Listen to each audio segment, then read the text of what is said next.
You ask Tiger to solve. This deals with linear equations with one unknown. The final result is v equals -5. Let's solve it step by step. Swap sides. Group all constants on the right side of the equation. Add 1 to both sides. Simplify the arithmetic.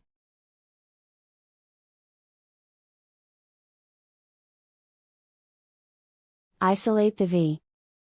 Divide both sides by -8. Cancel out the negatives. Simplify the fraction. Move the negative sign from the denominator to the numerator. Find the greatest common factor of the numerator and denominator.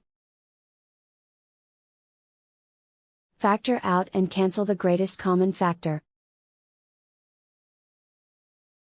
And so the final result is v equals -5.